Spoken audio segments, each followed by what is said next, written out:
ओम शांति। आज 24 फरवरी 2023। आज की ईश्वरी वाणी की मुख्य पंक्तियाँ हैं। मीठे बच्चे, अभी ये तुम्हारा अंतिम जन्म है। अभी ये तुम्हारा अंतिम जन्म है। खेल पूरा होता है, इसलिए पावन बन घर जाना है। फिर सतयुग से हिस्ट्री रिपीट होगी। प्रश्न है, घर बार संभालते हुए कौन सी कमाल तुम बच्चे ही कर सकते हो?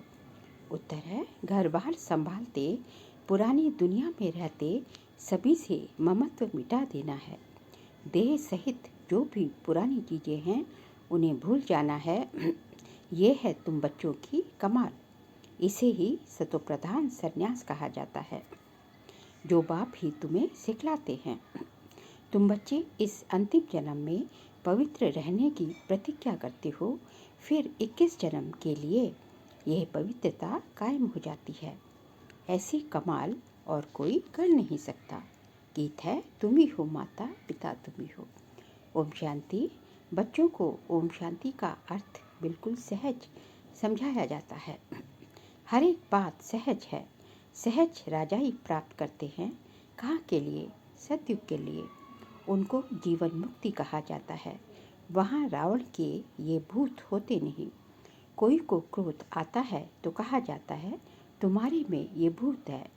अच्छा, बच्चों को समझाया है। ओम का अर्थ है मैं आत्मा, फिर मेरा शरीर। हर एक के शरीर रूपी रथ में आत्मा रथी बैठी हुई है। आत्मा की ताकत से ये रथ चलता है। आत्मा को ये शरीर घड़ी घड़ी लेना और छोड़ना पड़ता है। ये तो बच्चे जानते हैं। भारत अभी दुखधाम है। आधा कल्प पहले सुखधाम था। ऑलमाइटी गवर्नमेंट थी, क्योंकि ऑलमाइटी अथॉरिटी ने भारत में देवताओं के राज्य की स्थापना की। वहाँ एक धर्म था। आज से 5000 वर्ष पहले बरोबर लक्ष्मी नारायण का राज्य था। वह राज्य स्थापन करने वाला जरूर बाप होगा। बाबा से उनको वर्षा मिला हुआ है। उनकी आत्मा ने 84 जन्मों का चक्र लगाया है। भारतवासी ही इन वर्णों में आते हैं। अभी है शूद्र वर्ण में। शूद्र वर्ण के बाद सर्वोत्तम ब्राह्मण वर्ण आता है। ब्राह्मण वर्ण माना ब्रह्मा के मुख वंशावली। प्रजापिता ब्रह्मा के जरूर एडॉप्टेड बच्चे होंगे। बच्चे जानते हैं कि भारत पूज्य था, अब पुजारी है। बाप तो सदैव पूज्य है। वह आते जरूर है पतितों को पावन बनाने। सतयुग है पावन दुनिया। सतयुग में पतित पावनी गंगा ये नाम ही नहीं होगा, क्योंकि वह है ही पावन दुनिया। सभी पुण्य आत्माएं हैं, नो पाप आत्मा। कलयुग में फिर नो पुण्य आत्मा। सब पाप आत्माएं हैं। पुण्य आत्मा पवित्र को कहा जाता है। भारत में ही बहुत दान पुण्य करते हैं। इस समय जब भगवान आते हैं तो उनके ऊपर बलि चढ़ते हैं। सन्यासी तो घर बार छोड़ जाते हैं। यहाँ तो कहते हैं, बाबा ये सब कुछ आपका है। आपने सतयुग में हमें अथाह धन दिया था, फिर माया ने कौड़ी जैसा बना दिया। अब ये आत्मा भी पतित हो गई है। तन मन धन सब पतित है। आत्मा पहले पहले पवित्र रहती है, फिर पाठ बजाते बजाते पतित बन जाती है।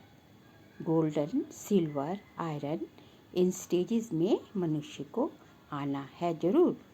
सारा चक्र लगाकर पिछाड़ी में तमोप्रधान झूठा जीवर बनना है। झूठा जीवर मतलब ये शरीर एकदम जो है पतित बन जाता है।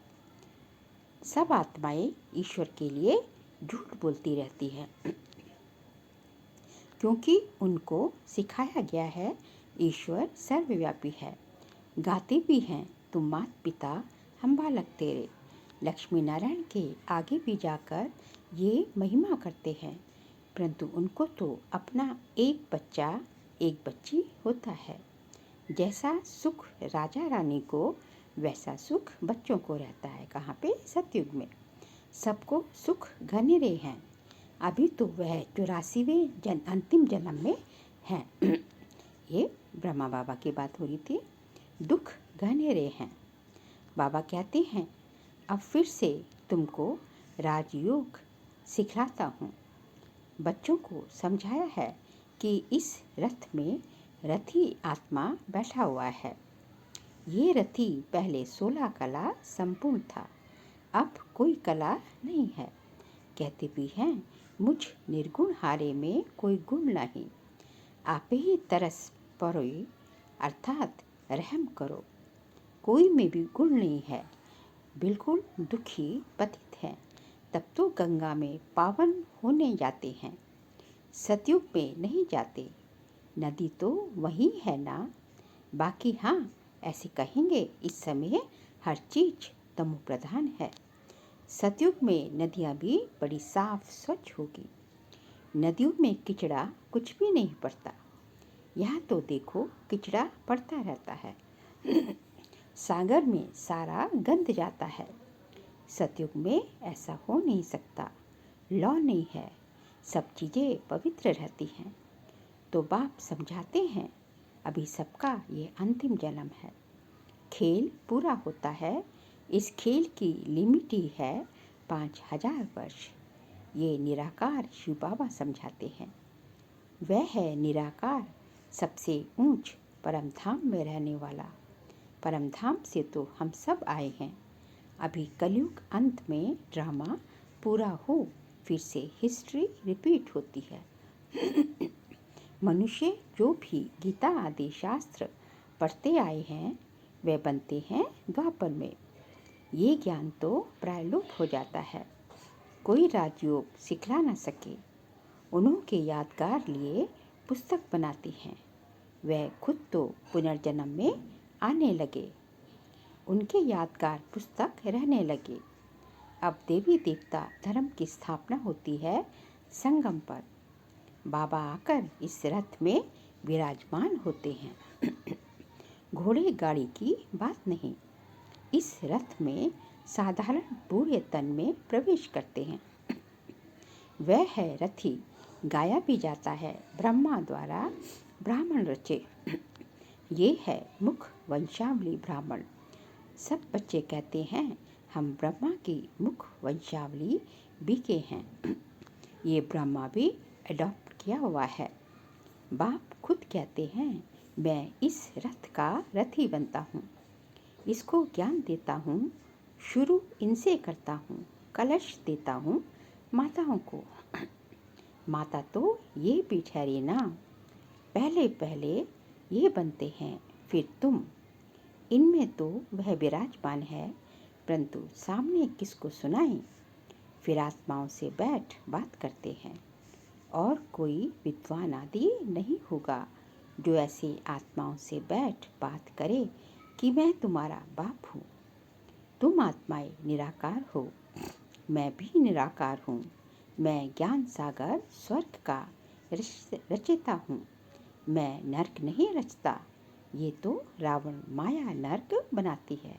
जैसे द्वापर से जो है विकारों की प्रविष्टता होती है, तो धीरे धीरे धीरे धीरे स्वर्ग जो है फिर से नर्क में कन्वर्ट हो जाता है। बाबा कहते हैं, मैं तो हूँ ही रचयिता, तो जरूर स्वर्ग ही बनाऊंगा। तुम भारतवासी स्वर्गवासी थे, अब नरकवासी बने हो। नरकवासी बनाया रावण ने, क्योंकि आत्मा रावण की मत पर चलती है। इस समय तुम आत्माएं राम शिव बाबा श्री श्री की श्रीमत पर चलते हो। बाबा समझाते हैं, अब सबका पाठ पूरा हुआ है, सब आत्माएं इकट्ठी होंगी। जब सब आ जाएंगे तब फिर जाना शुरू होगा, फिर विनाश शुरू हो जाएगा। भारत में अब अनेक धर्म हैं, सिर्फ एक आदि सनातन देवी देवता धर्म है नहीं। कोई भी अपने को देवता नहीं कहते। देवताओं की महिमा भी गाई है, सर्वगुण संपन्न।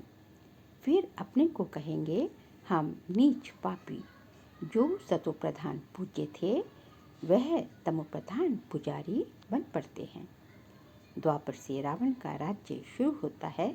राम राज्य है ब्रह्मा का दिन, रावण राज्य है ब्रह्मा की रात। अब भगवान कब आए? जब ब्रह्मा की रात पूरी हो तब तो आए ना। और इसी ब्रह्मा के तन में आए तब तो ब्रह्मा से ब्राह्मण पैदा हों। उन ब्राह्मणों को राजयोग सिखाते हैं। बाबा कहते हैं जो भी आकारी व साकारी या निराकारी चित्र हों उनको याद नहीं करना है। तुमको तो लक्ष्य दिया जाता है, मनुष्य तो चित्र देख याद करते हैं। बाबा कहते हैं चित्रों को देखना बंद करो, ये है भक्ति मार्ग। अभी तो तुम आत्माओं को वापस मेरे पास आना है। पापों का बोझा सिर पर बहुत है। ऐसे नहीं गर्भ जेल में हर जन्म के पाप खत्म हो जाते हैं। कुछ खत्म हो जाते हैं, कुछ रहते हैं। अब मैं पंडा बनकर आया हूँ। इस समय सब आत्माएं माया की मत पर चलती हैं। परमात्मा सर्वव्यापी कहना ये माया की मत है। कभी कहते सर्वव्यापी हैं, कभी कहते 24 अवतार लेते हैं। बाबा कहते हैं मैं सर्वव्यापी कहाँ हूँ? मैं तो हूँ ही पतित पावन, स्वर्ग का रचयिता। मेरा धंधा ही है नर्क को स्वर्ग बनाना। गांधी चाहते थे राम राज्य हो, अभी कहते हैं ऑलमाइटी राज्य हो, वन रिलीजन हो। स्वर्ग में तो है ही एक धर्म, एक राज्य। वहाँ कोई पार्टीशन नहीं था। बाबा कहते हैं मैं यूनिवर्स का मालिक नहीं बनता, तुमको बनाता हूँ। फिर रावण आकर तुमसे राज्य छीनता है। अभी है सब तमोप्रधान पत्थर बुद्धि, सतयुग में है पारस बुद्धि। ये बाबा समझाते हैं, रथी बैठे हैं, आत्मा ही बात करती है तो इनकी आत्मा भी सुनती है। किसकी आत्मा? ब्रह्मा बाबा की आत्मा। कहते हैं बच्चे कोई भी चित्र को नहीं देखो, मामे कम याद करो, बुद्धि योग ऊपर लटकाओ। जहाँ जाना है उनको ही याद करना है, शांति धाम को याद करना है। एक बाप बस, दूसरा ना कोई, वही सच्चा बादशाह है। शांति धाम को याद करना है और शांति के सागर परमपिता परमात्मा को, शिव को याद करना है। सच सुनाने वाला वही एक सच्चा बादशाह है। तो तुम्हें कोई भी चित्रों का सिमरण नहीं करना है। ये शिव का जो चित्र है उनका भी ध्यान नहीं करना है, क्योंकि शिव ऐसा तो है नहीं। जैसे हम आत्मा हैं वैसे वह परमात्मा है।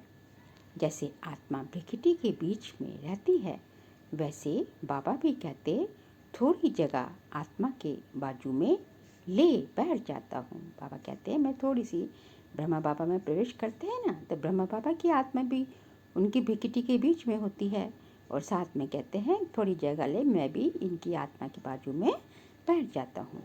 रथी बन इनको बैठ ज्ञान देता हूँ। इनकी आत्मा में ज्ञान नहीं था, पतित थी। जैसे इनकी आत्मा रथी बोलती है शरीर से, वैसे मैं भी इन ऑर्गन से बोलता हूँ। ब्रह्मा बाबा के ऑर्गन से बोलते हैं। नहीं तो कैसे समझाऊं? ब्राह्मण रचने लिए ब्रह्मा जरूर चाहिए, जो ब्रह्मा फिर नारायण बनेगा। अभी तुम ब्रह्मा की औलाद हो, फिर सूर्यवंशी श्री नारायण के घराने में आ जाएंगे। बच्चों को समझाया है ये शास्त्र आदि सब भक्ति मार्ग के हैं, फिर भी यही बनेंगे, कल्पात फिर बनेंगे। जो पढ़ते पढ़ते तमो प्रधान बन जाते हैं। सतयुग से त्रेता हुआ, त्रेता से द्वापर, कलयुग हुआ, पतित बने, तब तो पतित पावन आकर पावन बनाएंगे ना। शास्त्र किसको पावन बना ना सके। अभी तो बिल्कुल ही कंगाल बन पड़े हैं, लड़ते झगड़ते रहते हैं, बंदर से भी बदतर हैं। बंदर में 5 विकार बहुत कड़े होते हैं। देह अहंकार भी बंदर जैसा और कोई में नहीं होता।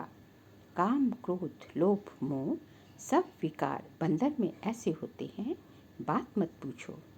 बच्चा मरेगा तो उनकी हड्डियों को भी छोड़ेंगे नहीं। कौन? बंदर। मनुष्य भी आजकल ऐसे हैं। बच्चा मरा तो 6-8 मास रोते रहेंगे। सतयुग में तो अकाले मृत्यु होता नहीं, ना कोई रोते ना कोई पीटते, वहाँ कोई शैतान होते नहीं। बाबा इस समय बच्चों से बात कर रहे हैं। भल घर बार भी संभालो, उसमें रहते हुए ऐसी कमाल कर दिखाओ जो सन्यासी कर ना सके, क्योंकि वो तो घर बार छोड़ के चले जाते हैं। कौन? सन्यासी। ये सतोप्रधान सन्यास परमात्मा ही आकर सिखलाते हैं। कहते हैं ये पुरानी दुनिया अब खत्म होनी है, इसलिए इनसे ममत्व मिटाओ। सबको वापस जाना है। देश सहित जो भी पुरानी चीज़ें हैं उनको भूल जाओ। ये 5 विकार मुझे दे दो। अगर अपवित्र बनेंगे तो पवित्र दुनिया में आ नहीं सकेंगे। बाप से प्रतिज्ञा करो इस अंतिम जन्म के लिए, फिर तो पवित्रता कायम हो ही जाएगी। 63 जन्म तुम विकारों में गोते खाकर एकदम गंदे बन पड़े हो। अपने धर्म कर्म को भूल गए हो। हिंदू धर्म कहते रहते हो। बाबा कहते हैं तुम तो बेसमझ बन गए हो। क्यों नहीं समझते हो? भारत स्वर्ग था, हम ही देवता थे। मैंने तुमको राजयोग सिखाया, तुम फिर कहते हो श्री कृष्ण सभी का बाप, स्वर्ग का रचिता है। बाबा तो निराकार सब आत्माओं का बाप है, फिर उनके लिए कहते हो कि सर्वव्यापी है। तुम अपने बाप को गाली देते हो। शिव शंकर को मिला दिया है, कितनी ग्लानि कर दी है। शिव तो है परमात्मा। कहते हैं मैं आता ही हूँ देवी देवता धर्म स्थापन करने। फिर विष्णु के 2 रूप लक्ष्मी नारायण राज्य करेंगे। सचखंड स्थापन करने वाला एक ही सतगुरु है, वह इस रथ में रथी है। इसे नंदीगण भी कहते हैं, भागीरथ भी कहते हैं। तुम अर्जुनों को कहते हैं मैं इस रथ में आया हूँ। हम सब कौन है? अर्जुन है, जो ज्ञान अर्जन करते हैं वह अर्जुन। युद्ध के मैदान में तुमको माया पर जीत पहनाने,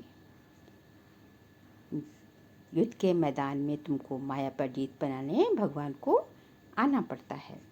सतयुग में न रावण होता न जलाते, अभी तो रावण को जलाते ही रहेंगे। अच्छा, मीठे मीठे सीखे लदे बच्चों प्रति माता पिता बाप दादा का याद प्यार और गुड मॉर्निंग। रूहानी बाप की रूहानी बच्चों को नमस्ते। हम रूहानी बच्चों की रूहानी बाप दादा को नमस्ते नमस्ते नमस्ते। सार के लिए पॉइंट्स हैं। कोई भी चित्र का सिमरण नहीं करना है, विचित्र बाप को बुद्धि से याद करना है। बुद्धि योग ऊपर लटकाना है, वापस घर चलना है। इसीलिए देह सहित सब पुरानी चीज़ों से ममत्व निकाल देना है, संपूर्ण पावन बनना है। आज का बाबा का वरदान है बाप के राइट हैंड बन, हर कार्य में सदा एवर रेडी रहने वाले मास्टर भाग्य विधाता भव। बाप के राइट हैंड बन, हर कार्य में सदा एवर रेडी रहने वाले मास्टर भाग्य विधाता भव। जो बच्चे राइट हैंड बन बाप के हर कार्य में सदा सहयोगी, सदा एवर रेडी रहते हैं, आज्ञाकारी बन सदा कहते हाँ बाबा हम तैयार हैं। बाप भी ऐसे सहयोगी बच्चों को सदा मुरब्बी बच्चे, सपूत बच्चे, विश्व के श्रृंगार बच्चे कह मास्टर वरदाता और भाग्य विधाता का वरदान दे देते हैं। ऐसे बच्चे प्रवृत्ति में रहते भी प्रवृत्ति की वृत्ति से परे रहते हैं। व्यवहार में रहते अलौकिक व्यवहार का सदा ध्यान रखते हैं। व्यवहार में रहते परमार्थ का सदा ध्यान रखते हैं। आज के बाबा का स्लोगन है हर बोल और कर्म में सच्चाई सफाई हो तो प्रभु के प्रिय रत्न बन जाएंगे। हर बोल लो जी।